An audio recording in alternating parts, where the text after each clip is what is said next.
Welcome to Upping Your Parenting Game for Your Alienated Child.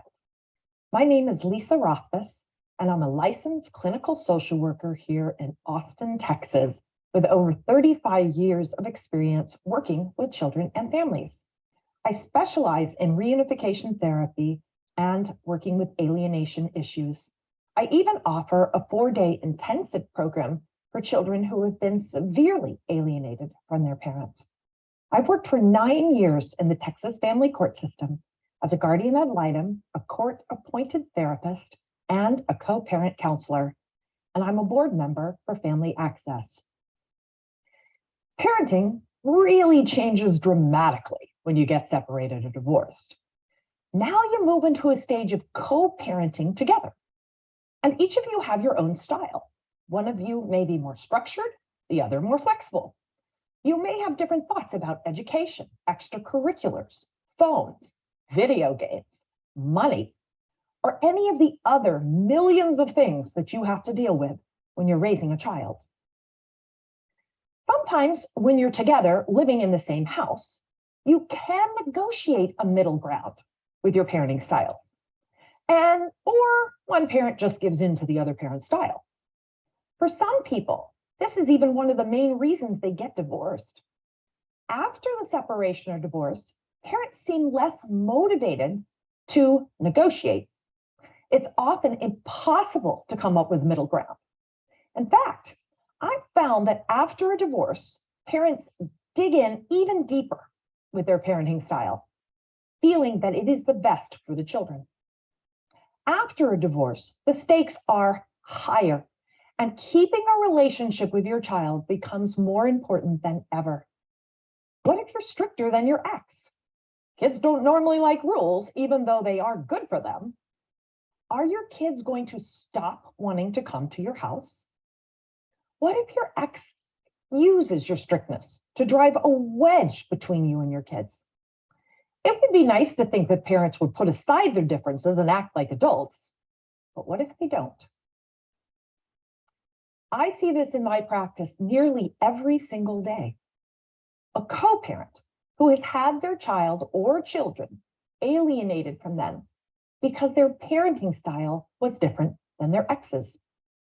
How did it happen? Who's responsible? More importantly, how does your parenting style affect your relationship with your child? The way you previously parented your child is blowing up in your face, and your child said they don't want to see you anymore. But you can fix this. You have to put a lot of work into it, and it's not going to happen overnight, but there are things that you can do. So my goal today is to help you understand what is happening, avoid the minefield of issues that keep coming up because of your current co-parenting style, and work towards changing your parenting style to avoid excessive conflicts and disruptions. So let's start with the story. This is a story of a dad and his 2 children. He wasn't divorced yet, but he was living out of the family home. But a divorce was inevitable. He came to talk to me about how his relationship with his children since the separation wasn't going very well. He was having some parenting time with his children, a 13-year-old boy and a 10-year-old girl, but his son was refusing to go to his house. And recently, his daughter had been saying she also didn't want to go to his house. They also didn't want him to come to their activities, and they refused to spend time with his parents. The son had a lot of poor excuses. He didn't like Dad's new apartment. It's too small, smelled funny, too far from his school. He didn't like leaving Mom alone all by herself. Dad wanted them to do chores at his house. He yells and he gets angry when they don't follow his rules. He liked being at his old house better. He could play video games as long as he wanted at Mom's house. And he felt that Mom is the one who always really takes care of him and understands how he feels. He made comments like, Mom didn't want this divorce, you did. You don't give Mom enough money to pay the bills. You're going to take the house and make mom live in an apartment. So who's really speaking here? When the kids did come over, he said, they don't listen to me. They don't want to eat at the table. They don't want to engage in any activities. And they usually beg to leave early. They spend most of their time talking and texting on the phone to their mom. And she told the kids that if they were having a hard time at his house, she would come and get them if they wanted her to. He felt he never got any time alone with his kids, and their mother was always interrupting their time. Dad became increasingly frustrated with this situation. He insisted he was a parent, and they would come to his house when it was his parenting time, and they would follow his rules.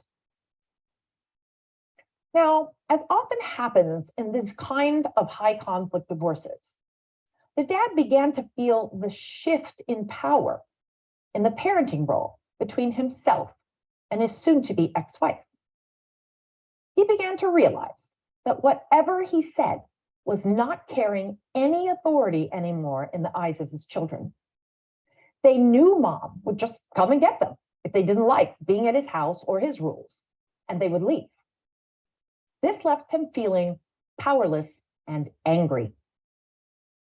Well, the relationship got worse with him and his son. And so, not knowing what to do, Dad stopped pushing his son to come to his house. But when his daughter started refusing to come, he drew the line at losing the relationship with her as well. So one summer day, Dad went to the pool to pick up his daughter from swim practice and take her back to his house. His soon-to-be ex, his daughter's mother, was there, but watching from a distance.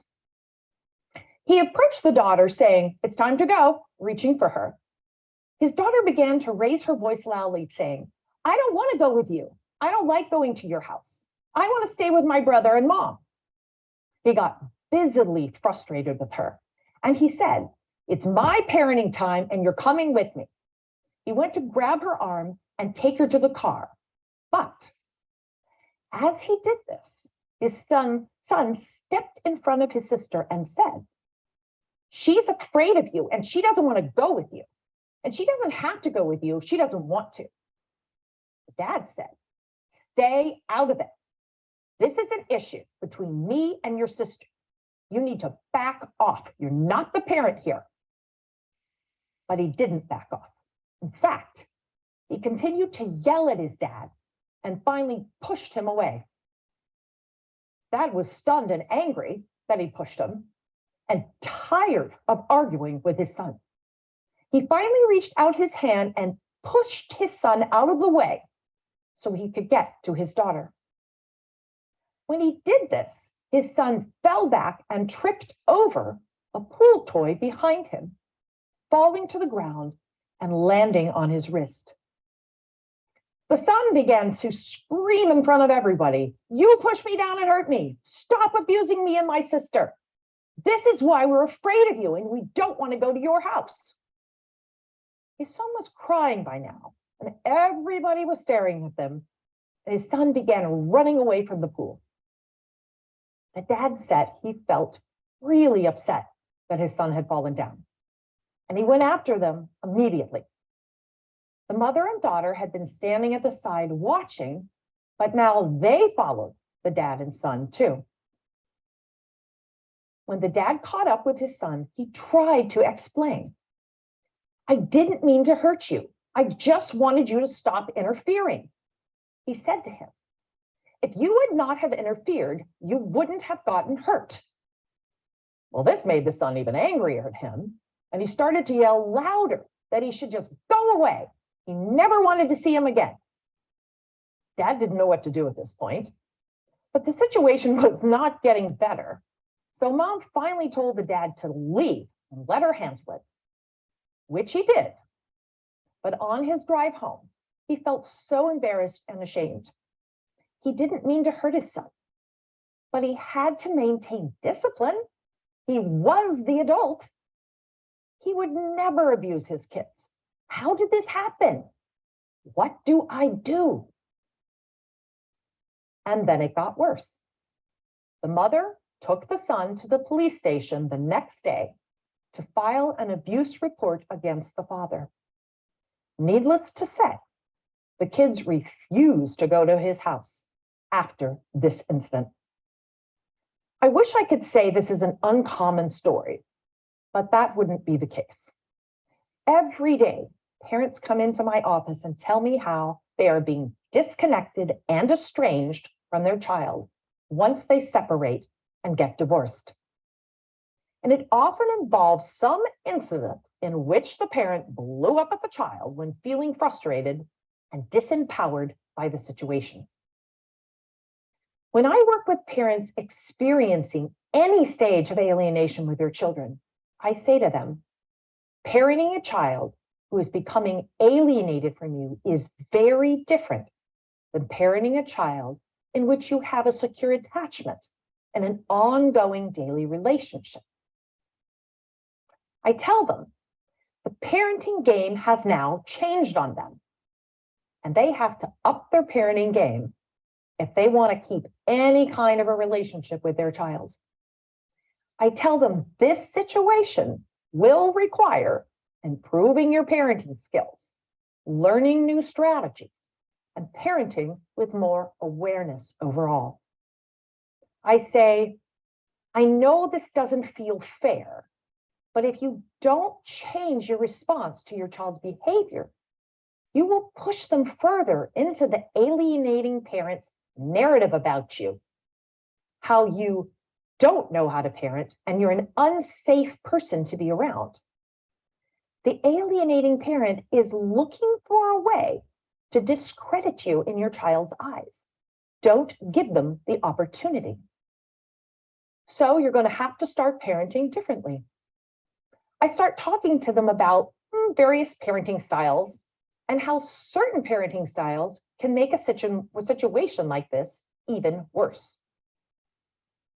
So in my presentation, I want to talk to you about a few important things that I think will help you. First, I want to talk about parenting styles and how they interact with each other in co-parenting situations and reviewing our story together. Second, let's talk about what's actually going on in your child's brain when you get in a conflict with your child, and use our story to understand that. And third, I want to talk about tools for actually fixing this.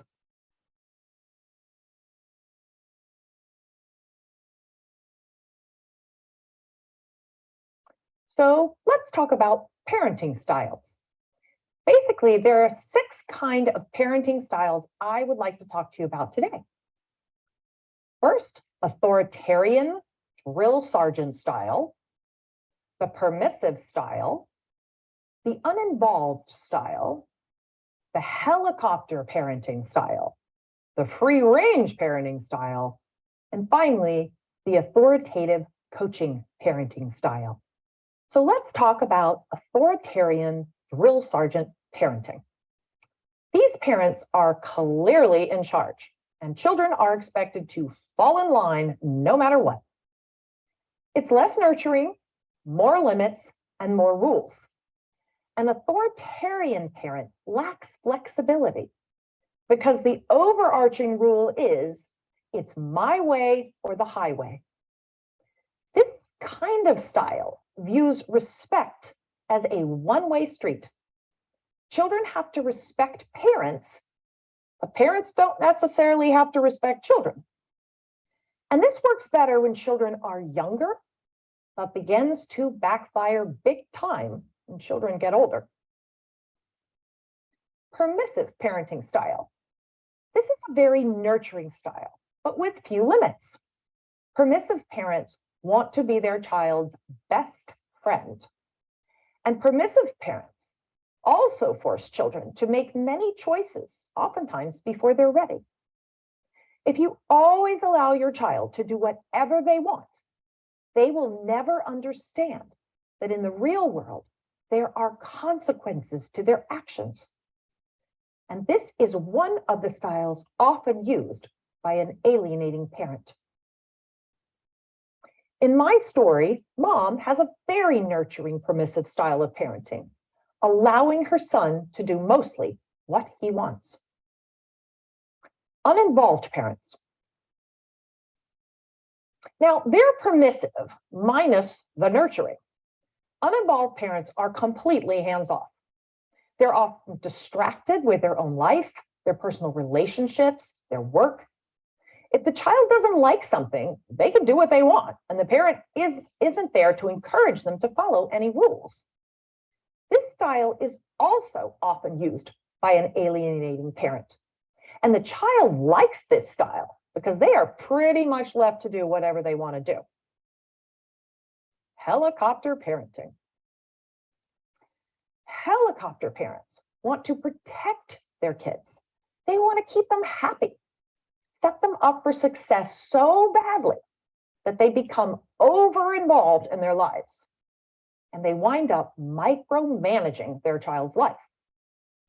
Many of the alienating parents I work with have this parenting style, and they feel that they must be involved in every aspect of their child's life.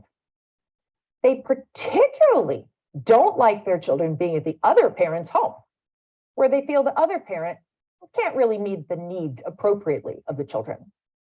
They constantly give off signals to their children that they are better off at their home. As a result, these kids don't learn how to handle their own problems or withstand any kind of disappointment.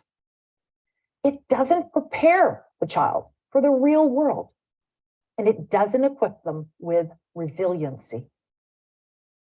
Free-range parenting.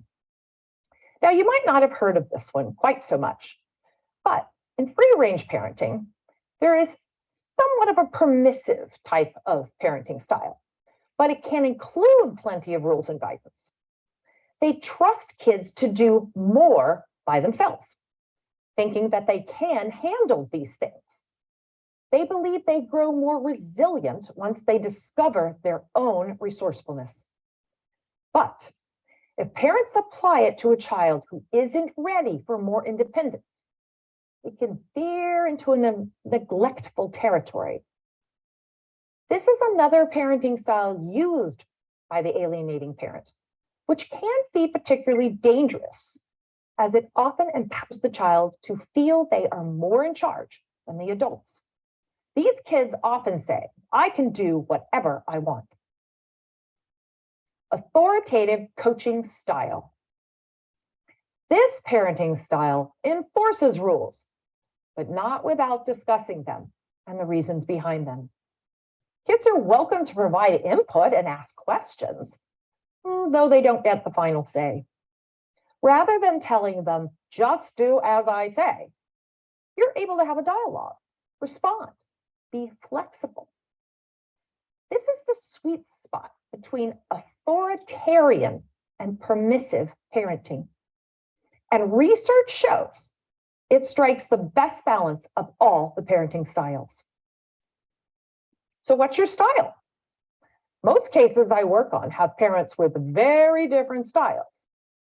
This puts a child in a difficult place once a divorce occurs.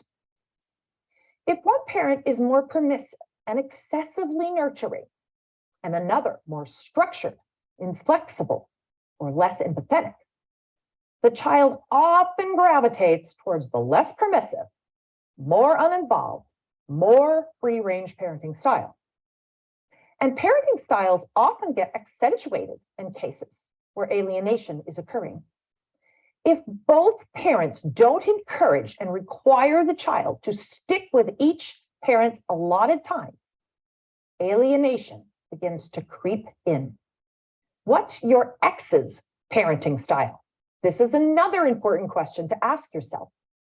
It's extremely important for you to understand your co-parent style. Only then can you understand the stresses on the children, what you need to do, what you need to change or improve upon if you are slowly being pushed away by your child. So let's talk about a few problematic pairings that I often see. Authoritarian parent versus the permissive parent. This is definitely the most common pairing I see that contributes to alienation and estrangement. This is problematic because the authoritarian parent feels it's harmful to the child to be given so much freedom around video games, bedtimes, homework, food choices. And they have little empathy for the child's complaints about this being different at the other parent's house, and usually inflexible about adjusting any rules. This is my house, and you're going to do as I say. Permissive parents use the authoritarian parent's rigidity against them with the children and overcompensate by being excessively nurturing and having very few rules.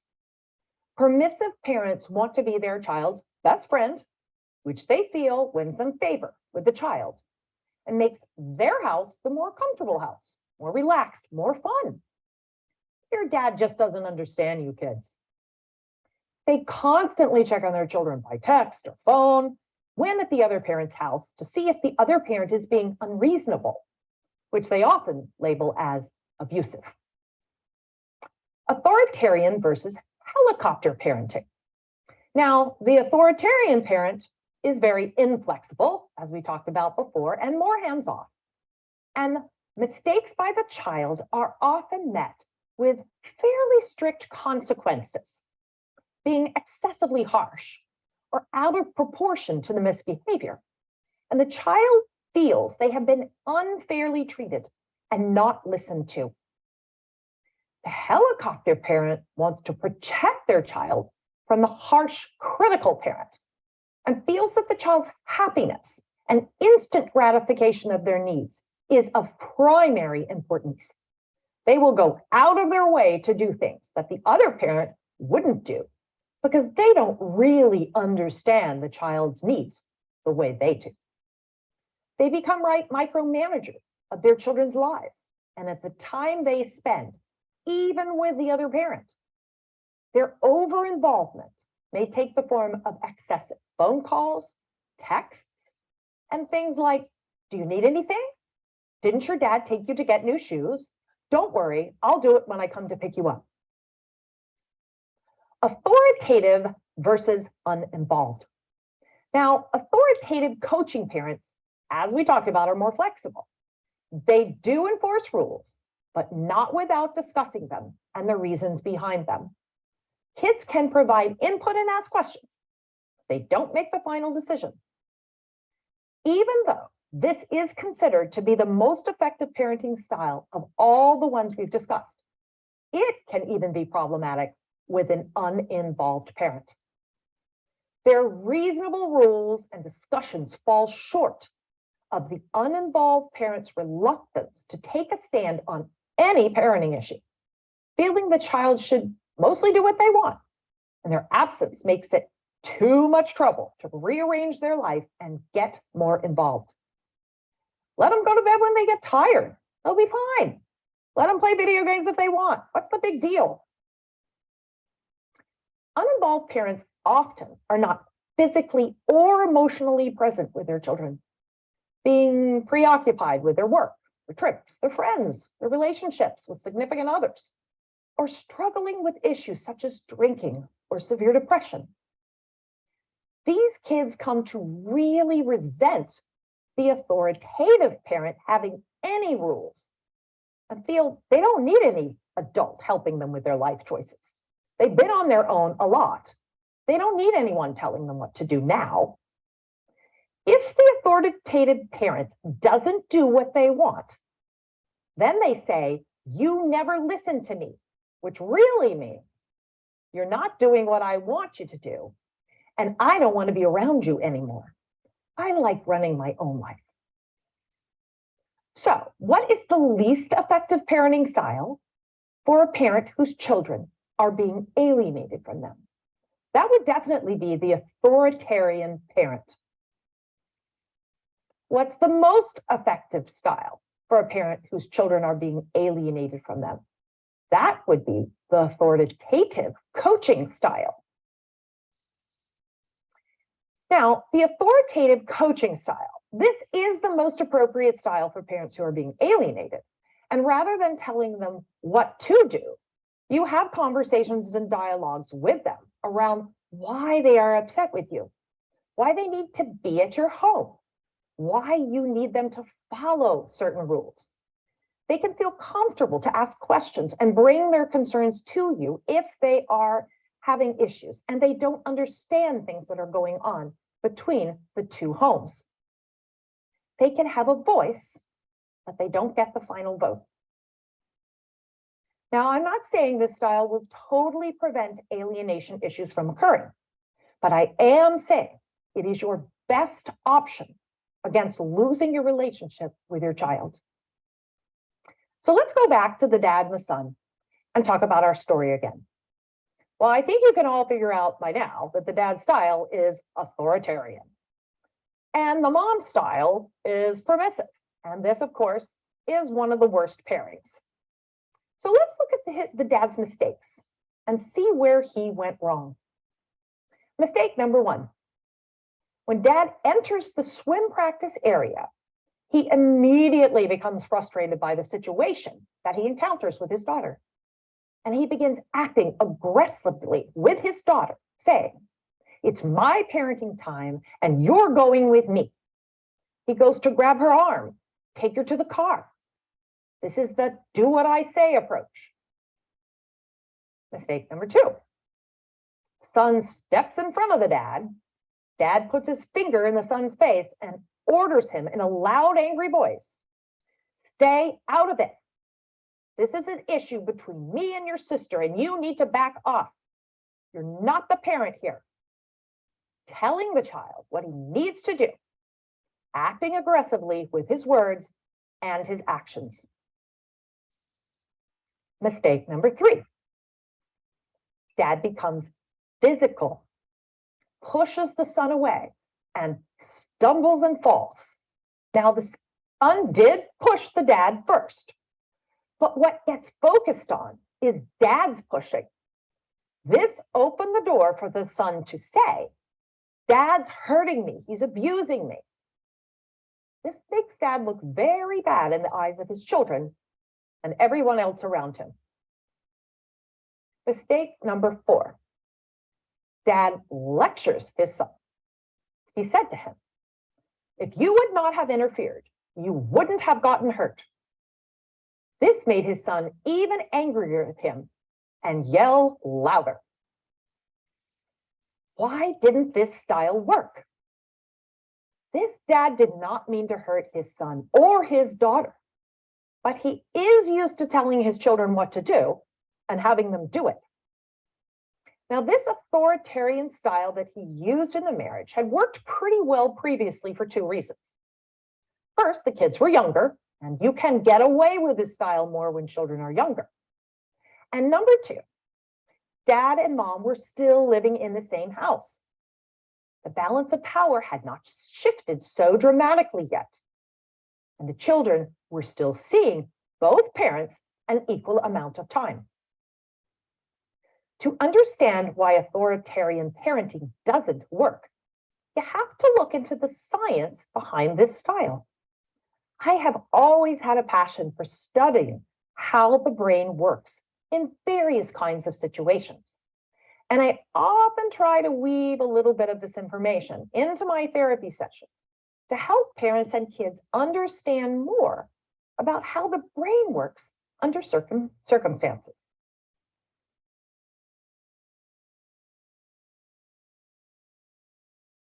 So let's talk about what's happening in the brain.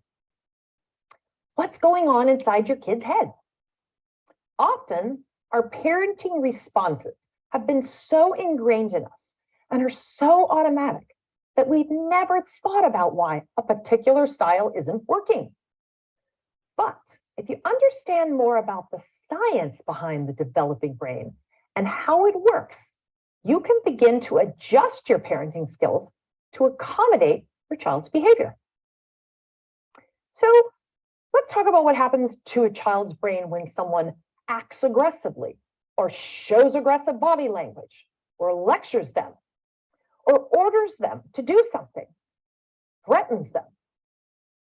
Well, interestingly enough, we now have technology called fMRI scans that can show what is actually happening in the brain when a person is extremely emotionally dysregulated. So with the brain, you have an upstairs part of your brain and a downstairs part of your brain. And right in the center, you have a little part of the brain that looks like a walnut called the amygdala. When a child gets incredibly emotionally dysregulated, the downstairs brain hijacks the upstairs brain and triggers what we call the emotional amygdala hijack. The amygdala is primarily associated with emotional processes in the brain. And it's hard to imagine that such a tiny part of the brain is where we process our biggest emotions. For instance, anything that is fearful and threatening. And the brain becomes flooded with cortisol when it's hijacked, and it goes into fight, flight, or freeze. So let's go back to our story. In this case, Dad's body language and words were both threatening and fearful to his daughter and son. The dad didn't have a lot of insight into his parenting, and he didn't realize that by engaging in this authoritarian behaviors, he was actually igniting the part of the children's brain that signaled fear and threat. We call this brain on fire, and it produces fight, flight, or freeze response in the brain. The daughter freezes, the son both fights and flees. So cortisol is now running through their brain. It's very difficult for them to calm down. And the more the dad talks, the more emotionally overloaded his son becomes, particularly if that talking takes the form of lecturing and ordering and threats, because it feels like a threat to the brain. The lecturing the dad did when he caught up with his son only caused his son's brain to become even more agitated. Brain on fire. When a child is emotionally dysregulated, this is not a time to teach or redirect a child, and it really backfired on the father, because a child can't take in our teaching or redirection if the lower part or the reptilian part of the brain is on fire. And there was another interesting discovery made in the 1990s about mirror neurons. You might have heard of these. The scientists studied what happens in the brain when two people are interacting and they become emotional with each other. They learned that mirror neurons are a type of brain cell that respond equally when we perform an action and when we witness someone else perform the action. Researchers found that we mirror each other's expressions and emotions. What does this mean to a parent and a child that are having a conflict? Well, if you are very emotionally upset, frustrated, angry, aggressive, then your child will often mirror these emotions and respond similarly. In this case, the dad came into the swim practice frustrated, then angry, then aggressive, and his son quickly took on a defensive, angry posture and tone with the dad. They were mirroring each other's emotions. Dad's brain had become brain on fire, and the child had become brain on fire. They couldn't calm themselves down. What could this dad have done differently with his son? Well, that's where parenting with more awareness would have been very helpful to this father. The dad would have understood that if his son is very upset, he needs to respond with a calm, matter-of-fact manner. If he stays calmer, his son will stay calmer and mirror his more calm emotional state. He would know that if he becomes agitated with his son, this will lead to fight, flight, or freeze. And he can steer the interaction away from this kind of conflict. You can fix it. I'd like to offer you some solutions about how to fix some of these things. I'm going to talk about 3 important tools that you can use to help, but these don't exist alone, and these 3 aren't a fix-all. Also, things aren't going to change immediately. These things will take some time. You're going to have to work with them a little bit and get used to using them. Solution number 1, lead with empathy and awareness. Your mantra should be empathy before everything else. Empathy before anything else. No matter what parenting strategy or philosophy you believe in or you follow, you have to start with empathy first. Let's look again at the neuroscience behind why you should start with empathy. When was the last time you got into a conflict with your child? How much empathy did you show your child? Did you use anger, lectures, threats? Empathetic listening calms the brain. Empathetic listening or touch is one of the few things that have a healing impact on the brain on fire. It leads to calming down the heart rate, the nervous system, and supporting emotional regulation. When we listen and we respond empathetically to our children, various areas of the brain are calmed. These areas are called the medulla and the amygdala. You need to calm this part of your child's brain down if you want to have any kind of interaction with them. That is parenting with awareness. And before we even talk about empathetic words, you need to become aware of your nonverbal communication. Start becoming aware of what your child sees you doing, not just what you say to your child. When you need to address a child's misbehavior, pay attention to your nonverbal cues. Research shows that children pay more attention to nonverbal than verbal communication. What is your facial expression saying? What is your body language saying? Put your body in a non-threatening posture, often at or below a child's eye level when you're trying to talk with them. And let's talk about some empathetic statements that you can make to a child. I can see how upset you are right now. It validates them. I understand this is frustrating for you. I know this is confusing for you. I'm sorry this happened. I'd like to help you if I can. Let's see if we can solve this together. You can take these, put them up on stickers, leave them around your house. Start teaching yourself these words and these phrases to share with your children. The important thing about your nonverbal and your verbal is that you need to switch your child from the reactive brain to the more receptive brain.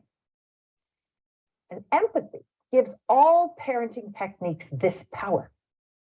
It lessens the negative impact on an event. Think about connect, then redirect. Move them out of the reactive brain to the receptive mode in the brain. This calms the nervous system, and it can be done with a gentle touch or empathetic words or statements. Empathetic touching or listening switches the brain from the reactive mode to the receptive mode, literally shutting down fight, flight, or freeze. But a raised voice, an angry face, yelling, harsh words, that raises the cortisol level. It prevents a child from switching into the receptive mode and causes fight, flight, or freeze. So let's take a crash course in empathy. Look at your awareness checklist. What is your facial expression say? What is your body language say? Have you used empathetic touch? Have you used empathetic statements? Have you used empathetic listening, responding back to the child? So what's the first thing parents need to do differently? Empathy first. Let's go back to the story.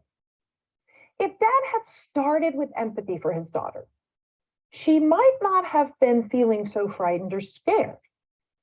This whole event would probably have gone differently. First, Dad could have noticed when he was getting angry or frustrated. He could have softened his posture, noticed his nonverbal communication, not stand in a threatening stance over his daughter, try to grab her arm, drop below eye level, and talk with his daughter, look up at her. He could have led with empathetic statements. I can see you're feeling kind of upset right now.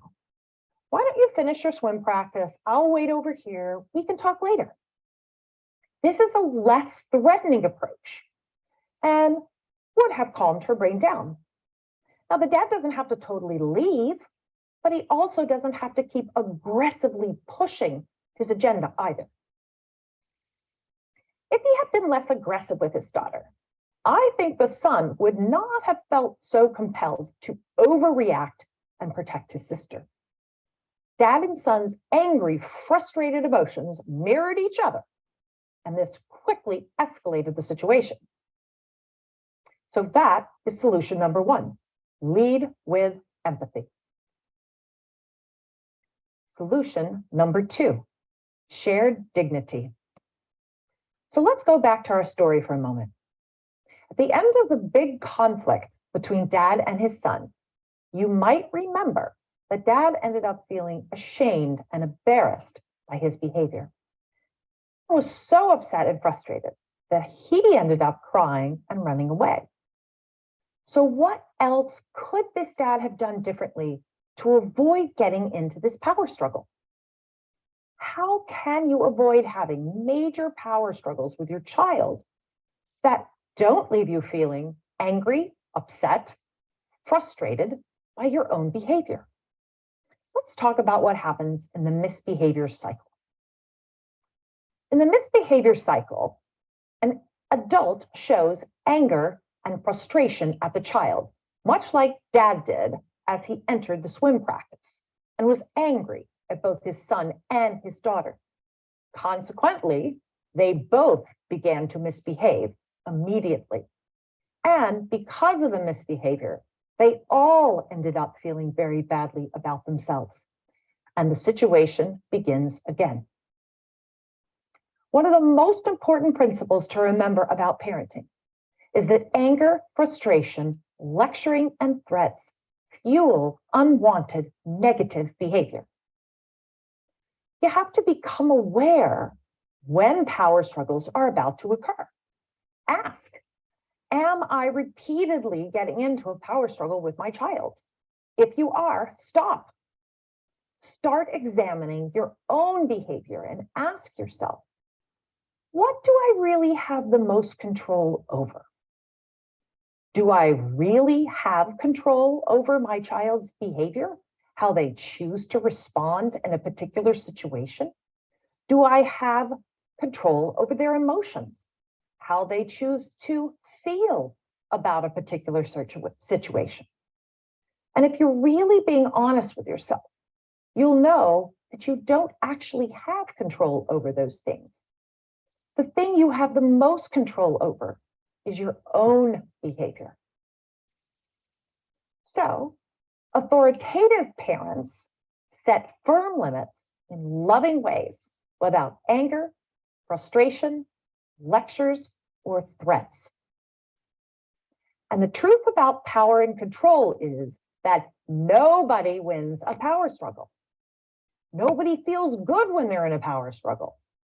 And somebody's got to break the cycle. And that has got to be you as the parent. So the dad from our story, he needed to find a new way to talk to his children that did not include anger, frustration, lecturing, and threats, all of which he did use. And that would prevent the misbehavior cycle from starting. So, important parenting principle: never tell a stubborn child or teen what to do. Instead, describe what you're willing to do or allow. One of the most important strategies is using enforceable statements. What's the message to your child if you tell a stubborn child what to do and they don't comply? They learn that your words are meaningless. But there is so much power in enforceable statements. When you set limits with enforceable statements, you enjoy the benefit of always being able to follow through on your words. Authoritative parents know they can turn their words into gold with enforceable statements. Enforceable statements often start with, "I'd be happy to take you to your friend's house as soon as you finish cleaning your room." Allow kids to play on the computer once their homework is done. I do extra things for kids who are respectful and kind to me.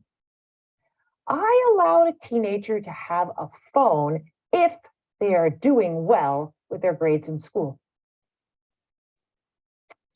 When a parent learns to take charge of their own words, actions, and behaviors, they can parent with more dignity and avoid having so many power struggles with their children. They feel better about their choices and helps prevent embarrassment about their own behavior. But just as important, they can help their children feel better about themselves by not allowing the misbehavior cycle to get started. So, what could this dad in our story have done differently? Well, he could have avoided a power struggle with his son and daughter, avoid the misbehavior cycle, help himself and his son have a better interaction that didn't leave them both feeling so angry and frustrated by first avoiding getting into the misbehavior cycle to begin with, staying calm himself. And second, the dad could have tried some enforceable statements like, "I can see you're both really upset right now. I'm going to go sit in the car, let you finish your swim practice. I'll talk more about this when you're done and you're feeling a little better. I'll come back a little later." Or, "I love you too much to argue with you.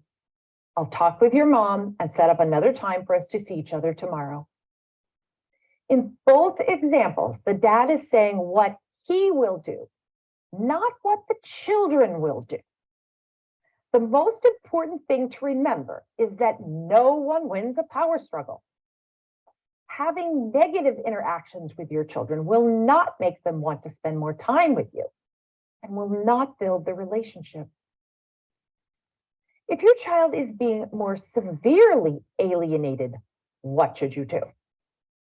If the situation has moved towards more severe alienation, then the dad is probably going to need more professional help and support to work this out with his children.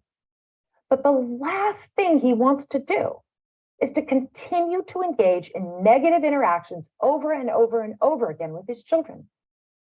He should still try to use these tools to help avoid these negative interactions. And anything you can do to stay out of conflict is going to help you and your child. Solution number 3, shared control with choices. Let's go back to our story again. When this dad marched into the swim practice and wanted his daughter to go with him right then and there, his demanding behavior caused her to experience a sense of loss of control over her situation, trapping her, making her feel put in a corner. His daughter was probably already experiencing loss of control over having to go to dad's house when her brother could stay with mom and didn't have to go to dad's house. So the second most important principle to remember about parenting is, when we try to hoard control, we lose it. When we share control, we gain it. Authoritative parents know to offer choices and alternatives instead of orders. Why give choices? Well, when you give children choices, they have more of a sense of control over their own lives. This reduces power struggle and it increases their sense of self-confidence. So what's the strategy for helping kids make choices? Well, always give two choices you can live with and give a child a little time to decide. And if they don't decide, you can say, okay, that's all right, I'll decide for you today. So here's some ideas of choices, particularly for parents who are struggling with issues of alienation. The child's already resistant about going to your house. So you might say something like, would you rather go out to dinner tonight or make your favorite dinner at home? Would you rather choose a movie to go to or choose a movie for us to watch at my house? Would you rather take a break from your video games before dinner, after dinner? Would you like to call your mom before dinner or before you go to bed? Now remember, when using choices, only give choices that fit your value system and give lots of choices when things are going well. You want to avoid using this particular strategy when you're in the middle of conflicts with children. So you want to do this before they become resistant. And don't describe threats as choices. Do it now or I won't take you to your mother's house. So what can dad do differently? Well, first, dad needs to calm down and not force the situation at the moment when his daughter's brain is in fight, flight, or freeze. And second, he could talk calmly to her, offer her some choices to see how she responds. He could say something like, would you like to get ice cream or a hamburger and french fries before we go back to my house? Or, would you like me to come back in about 30 minutes to pick you up and take you to dinner wherever you like? Or, you could have dinner with mom and your brother and I can come and get you a little bit later. Now, this approach gives her much more control over the little things like where to eat or changing the time a little bit, but ultimately still reinforces the big picture, which is that she's going to be going to dad's. So let's summarize the three solutions for staying connected that we've talked about today. Lead with empathy before everything, because this calms the brain. Share dignity. Change your parenting style to authoritative coaching style. This will help you to stay out of the misbehavior cycle that you can get in with your children. And you can remember that you have the most control over your own behavior. Shared control through choices. Help kids develop more of a sense of control over their situation by allowing them to make choices about smaller things. And keep focusing on the positives about your child, despite the disrespect, the unkind behavior, and see the very best in them. And don't blame your child. You may be frustrated or confused by your child's behavior if they're being alienated. And as we know, a parent's response can be to be harsh, critical, angry. This is going to push your child further away. Children who live in prolonged toxic stress in high conflict families are just trying to survive, and their behavior won't always make sense. So strategies like these will help you to avoid widening the gap between you and your child if you think your child is being alienated. By upping your parenting game, you are giving you and your child the best possible chance to stay connected. Well, we've been at this for under an hour. That was a lot of information for you to absorb. And to make real changes in your parenting style, it's going to take more time and more effort. It's going to require a little bit more work. You're probably going to need some help to do it. to reinforce these things for yourself. So I'd like to offer you some pointers, other resources you could use to continue to work on these strategies and skills. One of the best resources out there is Parenting with Love and Logic. For over 43 years, Jim and Charles Fay have been teaching parenting strategies to both parents and educators. They have created proven, practical, psychological-based methods for teaching parents strategies for establishing healthy relationships with their children without anger, threats, nagging, or power struggles. These strategies are also particularly good for helping parents that are becoming alienated from their children. Many of the techniques we talked about today are taught in Love and Logic. And Love and Logic is a coaching, authoritative style of parenting. It requires you to look at your own behavior first, parenting with awareness, making changes in your own parenting strategies because it needs to start with you. Begin to change the repetitive negative cycles of behavior between you and your child before this causes a permanent disconnection. Two key principles of Love and Logic. Number one, adults set firm limits in loving ways without anger, lectures, or threats. Never tell a stubborn child or teen what to do. Instead, tell them what you're willing to do or allow. And number two, when you try to hoard control, you lose it. And when you share control, you gain it. Jim and Charles have created numerous Love and Logic resources to help you with your parenting skills. They have many, many books that have sold over 900,000 copies on Amazon for you to look at. And you can also check out their website, www.loveandlogic.com, which is a tremendous source of information for both parents and educators. And there are numerous YouTube videos that they do that you can watch as well. There are also many professionals who offer Love and Logic classes, and you can look around town for those. One of the best resources is the online parenting class that teaches Love and Logic, and I often ask my parents to go take this. Start with a Love and Logic website, or just do a Google search online for Love and Logic classes. Beyond Love and Logic, I would recommend a few more books. One of them is When Kids Leave You Speechless. Now, this is written by Jim and Charles Fay, but this is one of my favorite books because it's like a resource book for how to handle specific problems as a parent. We don't have time always to look up a whole lot of information and read a lot of books. But in this book, you can actually go look for the specific thing or issue you're having with your child, like swearing, or inflammatory statements like, I hate you, you don't love me, or not completing your chores. You can look in this book and it will give you ideas and suggestions and strategies on how to handle these situations.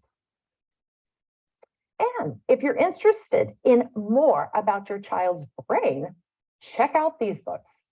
Dan Siegel and Tina Payne Bryson have written two wonderful books called The Whole Brain Child and No Drama Discipline. Dan Siegel is a neuropsychiatrist, an author of many books, and a parenting expert. He has written a revolutionary approach to child rearing with 12 key strategies that foster healthy brain development.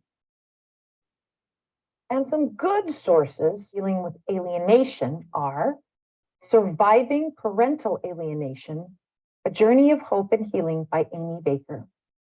When Parents Hurt, and this is a compassionate strategies when you and your grown children can't get along. And that's by Joshua Coleman. Or Restoring Family Connections, Helping Targeted Parents and Adult Alienated Children Work Through Conflicts, Improve Communication, and Enhance Relationships by Amy Baker. Thanks so much for joining me today. Feel free to contact me at contact@lisarothfus.com or my website, lisarothfus.com, or my phone number, 512-643-2851.